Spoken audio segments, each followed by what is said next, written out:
Kamusta ka?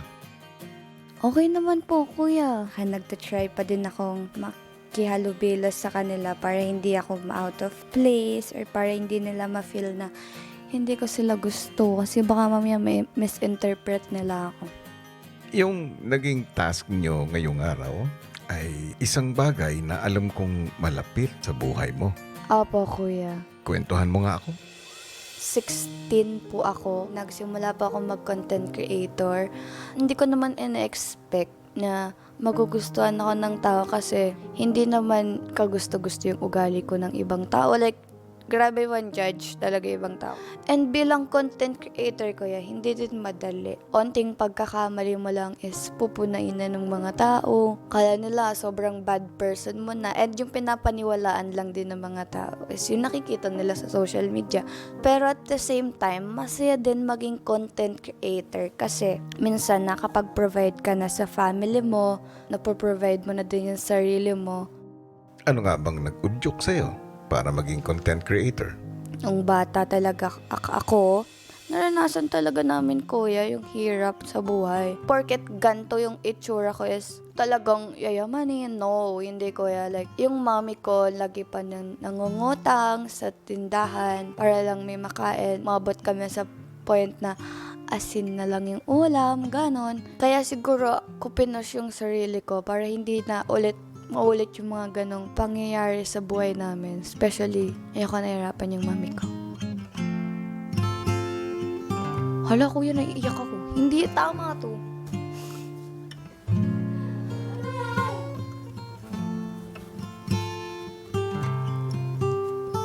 Kuya, hindi. This is not me. Hindi ako iyakin. Laro Arch.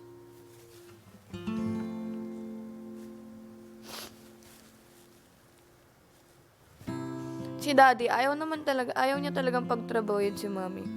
So, sa pagkabida-bida ni Bakala, siya yung nagpo-provide sa amin mula bata kami.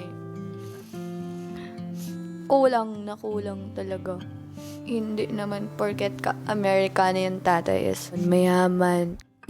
Bata ka pa lang pala, sanay ka na sa mga maling akala ng mga tao. Wala, kuya, namanhid na ako or nasanay na ako kasi parang part na siya ng buhay ko na every time is ayun, judge nila ako.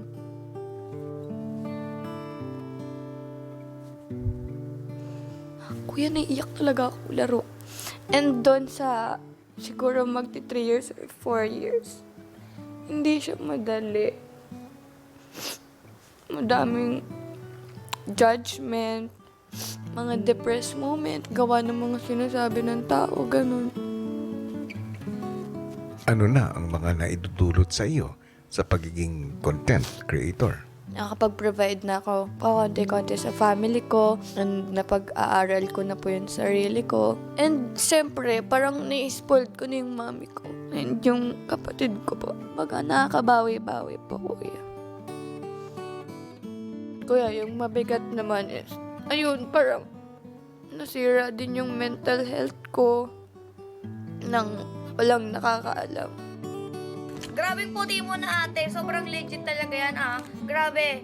Inayos ko yung mental health ko ng sarili ko lang. Wala akong pinag-o-openan, kundi sarili ko lang.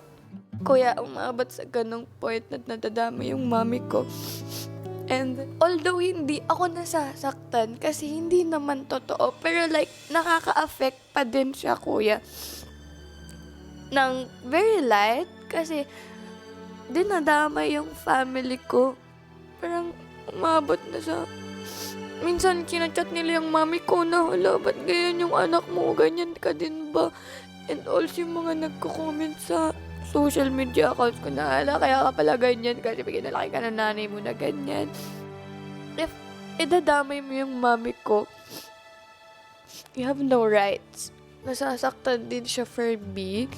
Pero parang pinapalakas niya na lang yung loob ko na okay lang yan, hayaan mo na. Chinicheer up niya ako, kuya, kahit madami na sinasabi din sa kanya yung mga tao. Ano sa palagay mo ang natutunan mo nun tungkol sa social media at sa mga tao? huwag masyadong mag-broadcast ng life mo kasi pag nagkamali ka, babalikan nila lahat yon, and then ano-ano sasabihin sa'yo, like kahit private life mo, papakilaman na. Buti na lang masayahin ka Siyempre, kuya, at puno ng good vibes. kailangan yun sa life. Kailangan everyday kang nakasmile. Kahit may sakit ka, bakala ngumiri ka. Got it.